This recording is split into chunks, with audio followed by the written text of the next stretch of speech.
The 2024-25 A-League men's season is upon us, and it is time to do our ladder prediction, the A-League. It's one of the hardest leagues in the world to predict, and we're going to try and do it today. We'd love to get your ladder prediction, so drop it in the comments. We'd love to hear what you guys are thinking heading into this new season. There's plenty of talking points. We're going to start in bottom place, working all the way to the top. And coming in at last place, picking up the wooden spoon, is Wellington Phoenix. No, I'm joking. Wellington Phoenix certainly proved me wrong after I predicted them to finish last season. But for me, coming in at last place this season is Western United. John Aloisi's team, they struggled last season. They had a poor campaign, and they've sort of been on a downward sort of trend since they won the championship, which feels like an age ago now. You look at the transfer window that they have had, and maybe aside from the signing of Hiroshi Basuki, which I think is a good one, they just haven't replaced some of the quality and experience that has departed the squad. Ibasuki, I think, is a great signing and should help out in terms of providing those goals that Western United clearly lacked last season. That was one of their main weaknesses for last season. They were just, unable to score the goals. And Ibasuki will bring goals for Western United this season. They still have some decent players in that squad, but it's just so many young players who we just don't know how they're going to go in the A-League. They just simply don't have that experience or quality compared to the other 12 A-League teams, in my opinion. We'll see. Western United, can they prove me wrong this year? We could potentially see some huge breakout seasons from some of these young talents who have been given the opportunity by John Aloisi. I think it's great that these young guys are getting the opportunity, but for me, if I had to pick one of these 13 teams to finish bottom at the moment, for me, it is Western United. Coming in at 12th place is Newcastle Jets. A second season in charge for Robbie Stanton. Newcastle Jets, they showed glimpses last season that they can play some attractive football, but in the end, it didn't quite come together for them. Just lost too many games, and I think the same thing will affect them this season. Again, you look at that transfer window and still lacking that quality at the moment. It's still overall a pretty similar squad actually to last season. The big loss is Apostolos Stamatolopoulos. He was easily their best player last season, scored a number of goals for them, and now they're looking to new signings, Lockie Rose, who didn't score a goal last season at all at MacArthur SC. Wellersol, this striker who comes from Brazil as well. So fascinated to see how that strike partnership goes for the new season for Newcastle. Again, so many young players there. Some good young players though, some promising players. Lockie Bayliss, Clayton Taylor, these guys will continue to develop. Mark Natta in defence as well. They have got the ingredients there for a team who could steadily continue to build, but at the moment, again, they're just lacking that quality. I think they were missing a few more key signings in order for them to potentially be back in that group of teams contesting for finals this season. In 11th place, I've got Brisbane Roar. The Roar, a fascinating team, because you look at the team on paper and there are some impressive names there, the likes of Florent Berenguer and Jay O'Shea, who are some really accomplished A-League midfielders. It's a new look backline for Brisbane Roar, a bit of a reshuffle in that department. Harry van der Sarg, Ben Warland, Waleed Shaw joining the team as well. Some new faces coming into the side, as well as in attack, Acosta, the winger from South America, and Rafael Strike, who has certainly boosted the social media numbers of Brisbane Roar. Curious to see what the Indonesian striker brings to the A-League this season. But again, similar to Newcastle Jets, while there are maybe some impressive individual players in the squad, I don't think they quite have the quality overall to push into the top 6 this year. And I think as well, just heading into this new season, there's just so many question marks over these new players. How do they go settling in at Brisbane Roar? If they can get some early wins here, we certainly could see a strong season from Brisbane where they do return to the top 6. But again, for me, I don't think it'll happen this campaign. In 10th place, I think we will see somewhat of an improvement from Perth Glory. David Zrilic has arrived at the club. There's been so much change at Perth Glory over the off-season.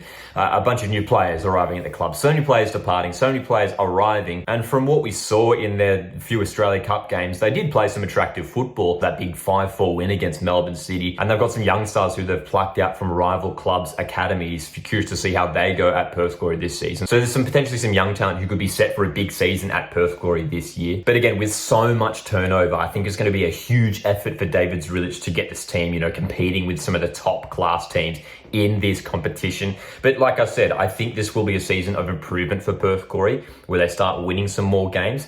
They're going to make sure they're winning all their home games. On the road, that's where it's been really tricky for Perth Glory in recent years. That's why they have struggled so much, because they simply just are unable to win on the road. So that's the big task for David Zrilic as well for Perth Glory this season. A slight improvement for Glory, who picked up the wooden spoon last year, but for me, once again, in the bottom 4. In 9th place, I've got Adelaide United. The Reds, a fascinating one. A team team who always produce, talented young players. But considering some of the players that they've lost during the off-season, again, the Reds might miss out on finals once again this campaign. Nestor Nkondo is obviously a huge loss, but Hiroshi Basuki, Ben Halloran losing some experience there as well. Some new players coming in, big question marks in the defensive area. We didn't see Bart Breens at all in their Australia Cup run. Jordan Elsey returns to the club. I think that's a decent signing. Isaias has been slotting in at centre back. Does he play centre back for this upcoming season for the Reds as well? But again, good young talent there. Ethan Alagic, Johnny Yull, and plenty of young guys coming through from the academy who I'm sure we'll see feature throughout this season. Always a tricky team to face at the home at Cooper Stadium. But again, I don't think they have the quality to crack finals this year. In 8th place, I've got Melbourne City, just slipping down from where they finished last season in 6th place. But you might remember for much of the season, they were sort of sitting around 7th, 8th place on the ladder. Huge losses in the off-season. Obviously, McLaren, Curtis Good, huge departure of Tolga Arslan, who was fantastic for them last season. A lot of pressure on young Max Caputo set to lead the line for Melbourne City, but they've also got decent attacking options in Andrew Naboot, Marco Tilio, Matthew Leckie. The only problem is keeping all those guys fit, because a lot of these guys seem to struggle with injuries, especially in their last couple of years. So that's going to be the tricky thing for Melbourne City. Few new signings coming into the club, as they always like to bring in Melbourne City. Curious to see how those guys go settling into the team. And again, another one of these clubs who are bringing through a bunch of academy products this season. We might see some more minutes from younger guys at Melbourne City this season compared to previous years. But considering those huge outs that they've had, this might be a season of transition for Melbourne City, where they do indeed miss out on finals for the first time in many, many years. In 7th place, I have the new boys, Auckland FC. I think they'll just miss out on finals, but I'm really positive about Auckland FC this season. I think the team that they've built is really strong,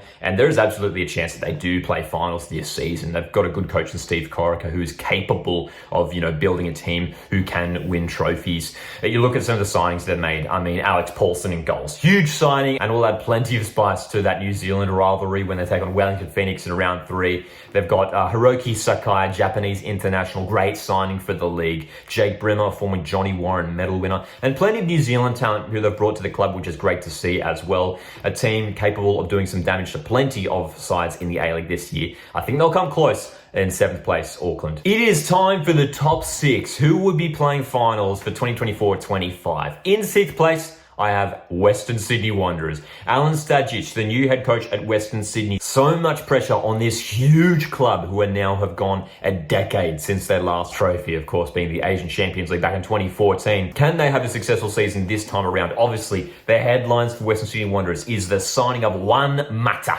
the former Manchester United and Chelsea midfielder. How much of a role will he play for Western Sydney this season? That is the question. Hopefully he stays fit for the entire campaign and has an impact on the league on and off the field. And a decent team that they've built overall. Maybe could have done a little bit more work in the transfer window. They were one of the clubs who were pretty quiet throughout this transfer window, but you still got Brandon Barella there. Curious to see how Marcus Antonsen goes in his next season as well. Marcelo is a big loss in defense, but Jong Tae-wook looks like a decent signing to replace him at the back. But the important thing for Western Sydney is that they make a good start early on in the season, win their home games, get the fans on board. Alan Stajic needs to get the fans on board and build this club back up to what we saw in their early days back in the 2010s. In 5th place for me, it is the mighty Central Coast Mariners. The Central Coast, can they win a 3rd consecutive championship? I didn't expect them to do it last season, but again, a phenomenal campaign for the Mariners, which saw them win the Premiership, Championship, and AFC Cup. Obviously, it's going to be a big task for Central Coast as well, juggling the Asian Champions League elite throughout this season. And of course, we can't shy away from the fact that Mariners have lost some star players throughout this off-season. I mean, the likes of Max Ballard, Josh Nisbet,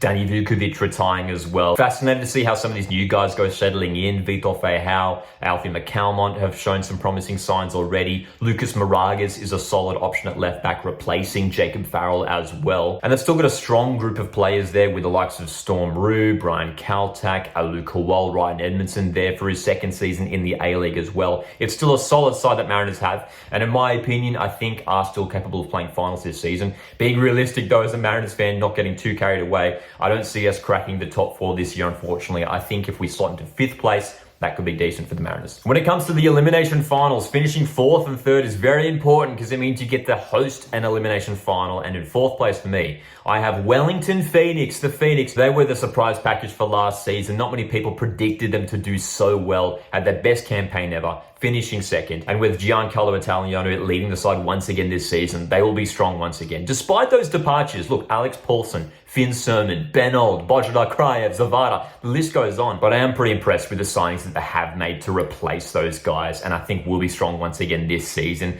A hard team to beat at home over in New Zealand. Really excited for that New Zealand rivalry this season though. Very curious to see how they go facing up against Auckland. And coming in third place, and this is maybe the hot take of this ladder prediction, it's the Australia Cup winners, Macarthur FC. And I'm not just saying this off the back of their recent Australia Cup victory, but I think Macarthur FC have got the ingredients to have a really, really strong season. You look at the squad on paper and you look at the signings that they made this season, I think they're stronger than what they were last season. And this is a team who finished 5th and played finals last season. And Milos Dejovski has done a fantastic job with his team already in the Australia Cup. They look defensively so well organised. That's been the really impressive thing. 3 consecutive clean sheets at the end of the Australia Cup run to claim the trophy in the end. And it's worth pointing out, in that Australia Cup run, there was a lot of players who didn't feature for them. New signing Chris Economides wasn't available. Bernardo Oliveira still returning from injury. New signing Dino Aslanigic will add some strength at the back as well. And Harrison Sawyer, South Melbourne striker, has joined the club to strengthen the striking department as well. This is a team, in my opinion, who has improved in terms of their personnel compared from last season. There is a chance that Macarthur will be really difficult to beat this season, could win a lot of games. I'm calling them to come third this year. We are down to the final 2. It is so important to finish in the top 2. It means you miss out on that elimination finals week straight into the semi-finals. And one of those teams in the semi-finals for me this season will be a Melbourne Victory in second place. I think Patrick Norbo, look, it's a controversial appointment, a former Melbourne City player and coach, now coaching Melbourne Victory, but obviously Melbourne Victory looks so impressive in their Australia Cup run. We're scoring goals for fun. And in my opinion, I think out of every team in the A-League, Melbourne Victory have the best squad depth. You look at their Australia Cup sides and the players they had on the bench, Ren Episcopo, Bruno Fornaroli, Fabian Monge, Jean Rees, Adama Traore, some really experienced A-League players who they can bring off the bench. And worth remembering as well, they're going to have Mitch Langerak arriving in January to help them out as well. So I think we can expect a very, very strong campaign from Melbourne Victory. I think anything less than 4th place would be a disappointment for Patrick Norbo's team this year. And winning the premiership for 2024-25 this year, I think it is Sydney FC. They've just built the ultimate side for this season, and we've already seen glimpses of them in the Asian Champions League too. And this attack is looking super dangerous. Patrick Lamala, Polish striker, Anas Wahim, creative midfielder, has looked fantastic already. And of course, the signing of Douglas Costa, the Brazilian winger, formerly of Juventus, of Bayern Munich, has made dozens of appearances in the UEFA Champions League, now playing in the A-League, and has made a great start to life at Sydney FC as well. Has looked good and has been playing minutes for them in the Asian Champions League too. Douglas Costa at Sydney FC, one master at Western Sydney Wanderers. The Sydney derby this season is going to be absolutely insane, and the Sky Blues, I think they've got the team to do it this season. All those quality names in attack, but they've got some solid names in defence. Alex Popovich, great young signing at the back, alongside Hayden Matthews, who is one of the best young Australian centre-backs. Leo Senna in there as well to strengthen the defensive midfield area of the pitch. They've got a good balance as well of youth and experience, some great young guys coming through into the team as well. Ufuk Tale, I think his side will win the premiership this season. So there's my ladder prediction for season 24-25. We'll see how we go by the end. I mean, who knows? I could be way off with some of these predictions, but I am so excited for this upcoming A-League season. I hope you guys are too. We'll be doing plenty of A-League content throughout this season, so make sure to stay subscribed to the Coastwood Football YouTube channel so you don't miss a thing. And drop your ladder prediction in the comments. Have your say for this season. Who's winning the Premier's Plate? Who's picking up the wooden spoon? And let me know your thoughts in the comment section down below. Thank you, as always, for tuning in. My name is Lockie. This is Coastwood Football, and I'll see you in the next one.